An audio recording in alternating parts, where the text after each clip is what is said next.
सूरत में गड्ढों के विरोध में विपक्षी आम आदमी पार्टी ने बनाया दुखोत्सव। महापौर दिवस महापौर सभापति सहित मंत्री प्रफुल्ल पंचेरिया, विधायक कुमार कानूनी के गड्ढे के पास फोटो रखकर ईश्वर से उन्हें सद्बुद्धि देने की प्रार्थना की। दुखोत्सव कार्यक्रम के दौरान विपक्षी नेता पायल सकारिया, उपनेता महेश अनघन, विदंडक रचना हिरपारा सहित सभी नगर सेवकों, पदाधिकारियों और बड़ी संख्या में कार्यकर्ताओं को हिरासत में लिया गया। आज सूरत आम आदमी पार्टी ने दुखोत्सव कार्यक्रम के तहत सूरत शहर में गड्ढों के खिलाफ विरोध प्रदर्शन किया। इसमें मुख्य उद्देश्य मानसून से पहले प्री मानसून ऑपरेशन और मानसून के दौरान नगर पालिका में निष्क्रिय रहने और शासकों के भी निष्क्रिय रहने के कारण लोगों की पीड़ा को उजागर करना था। हालांकि विपक्षी आम आदमी पार्टी ने इस कार्यक्रम की घोषणा 2 दिन पहले ही कर दी थी, लेकिन सुबह से ही बड़ी संख्या में पुलिस का काफिला वहां पहुंच गया। इसे लेकर आम आदमी पार्टी ने कार्यक्रम स्थल बदलने का फैसला करते हुए पुनागम किरण चौक पर आपके राजा गणपति जुन्ना पंडाल में कार्यक्रम आयोजित करने का फैसला किया। आज सूरत शहर आम आदमी पार्टी में चूंटायेला तमाम नगरसेवकों साथे અને સુરત શહેરના સંગઠન સાથે કિરણ ચોક ખાતે જે ખાડાઓ પડી ગયા છે એ બાબતે અમે વિરોધ નોંધાવ્યો છે। આ બાબતે અમે અગાઉ તમામ પદાધિકારીઓને આમંત્રણ પણ આપેલું છે। દુઃખોત્સવ કાર્યક્રમ નિમિત્તે આ કાર્યક્રમનું નામ અમે દુઃખોત્સવ કાર્યક્રમ રાખેલો હતો અને તમામ પદાધિકારીઓના નામકરણ સાથે, એટલે કે જેટલા જેટલા ખાડાઓ છે, જેવડો ખાડો એવડું પદાધિકારીનું નામ અમે નામકરણ કર્યું અને સાથે સાથે રોડને બાટલા પણ ચડાવ્યા, કેમ કે બીમાર અને બિસ્માર હાલતની અંદર આ રોડ છે। લોકોની કમર ભાંગી રહી છે, આમાં સાંધાના દુખાવાઓ થઈ રહ્યા છે, જેના કારણે ખૂબ હેરાનગતિમાંથી લોકો પસાર થાય છે। આ બાબતે અમે વારંવાર ઝોનમાં રજૂઆતો કરી છે, પદાધિકારીઓને રજૂઆત કરી છે, વારંવાર રજૂઆતો છતાં પણ કોઈ કાર્યવાહી કરવામાં આવતી નથી। જો અહીંયા મુખ્યમંત્રી આવવાના હોય તો તરત જ કામગીરી થઈ જતી હોય, પરંતુ જ્યારે સુરત શહેરની જનતા અહીંયાથી ચાલવાની હોય તો એમના માટે કોઈને કંઈ પડેલી નથી। કારણ કે એ લોકોને ખબર છે કે ભાઈ લોકો હેરાન થાય તો ભલે થાય, પણ અમારા મુખ્યમંત્રી હેરાન ન થવા જોઈએ, અમારા મુખ્યમંત્રી સારા રસ્તા પરથી ચાલવા જોઈએ। પરંતુ જે ખરા અર્થમાં રાજા છે એમને આવા ખાડાવાળા રસ્તા પરથી ચાલવું પડે છે, એમને આમાં હેરાન થવું પડે છે।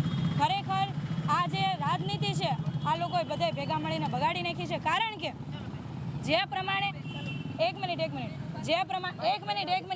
બાઈટ પૂરી થવા દો।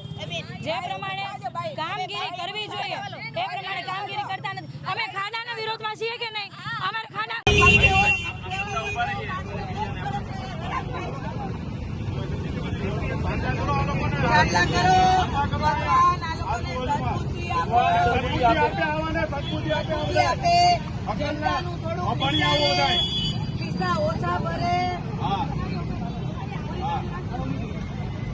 જનતાને કઈ વિચારો વિપક્ષની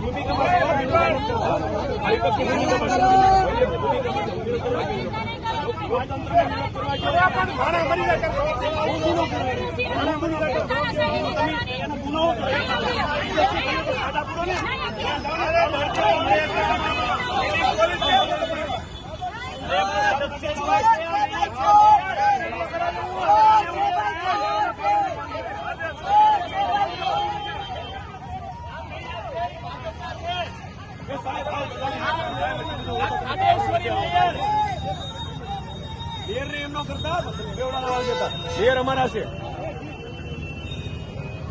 આજે આમ આદમી પાર્ટીના તમામ નગરસેવકો અને સંગઠનની સાથે કિરણ ચોક ખાતે અમે તમામ જે અત્યારે રોડની પરિસ્થિતિ તમે બધા જોઈ શકો છો, ખરાબ પરિસ્થિતિ છે। આ બાબતે ખાડા બાબતે અમે ઘણી બધી વખત રજૂઆતો કરી છે। આપણને બધાને ખબર છે કે કરોડો રૂપિયાનું બજેટ આ ખાડાઓ પાછળ ફળવાતું હોય, પરંતુ આ ખાડાઓનું જે બજેટ જે રોડ બનાવવા પાછળ વપરાય છે, પૈસા જાય છે કોના ખીચામાં? કયા કોન્ટ્રાક્ટરના ખીચામાં જાય છે? કેમ રોડ તૂટી જાય છે? તો આ ભ્રષ્ટાચારીઓ ભ્રષ્ટાચાર કરે, ભાજપના નેતાઓના ખીચા ભરાય, કોન્ટ્રાક્ટરના ખીચા ભરાય ને જનતાને હવે ખાડાવાળા રોડ પર ચાલવું પડે। આમાં અસંખ્ય ટ્રાફિકની સમસ્યા, લોકોના જે ગાડી અને વાહનો છે એ બગડી જાય, લોકોની કમરના દુખાવા વધી જાય, સાંધાઓ દુખવા માંડે, છતાં પણ ભાજપ સરકારના એક પણ પદાધિકારી કે શાસકોની અંદર તાકાત નથી કે આ રસ્તાઓ રિપેરિંગ કરાવી શકે। માત્ર ને માત્ર નાટકોમાં વ્યસ્ત છે, માત્ર ને માત્ર તોફાઓની અંદર વ્યસ્ત છે। માનો કે જો મુખ્યમંત્રી અહીંયા આવવાના હોય તો રાતોરાત આ રોડ બની જાય છે, પરંતુ જો લોકોની સુવિધા માટે રોડ બનાવવાનો હોય તો આ ભાજપના એક પણ નેતાની તાકાત નથી કે લોકો માટે કામ કરે. એના માટે આજે તમામ અમે પદાધિકારીઓના ફોટા સાથે અમે આ વિસ્તારના જે કિરણ ચોક વિસ્તારની અંદર અમે બેઠા હતા અને અમે સદબુદ્ધિ માટે પ્રાર્થના કરીએ છીએ કે તમામ ભાજપના શાસકોને સદબુદ્ધિ આપો કે ભ્રષ્ટાચાર ઓછો કરે અને લોકોના કામમાં ધ્યાન આપે.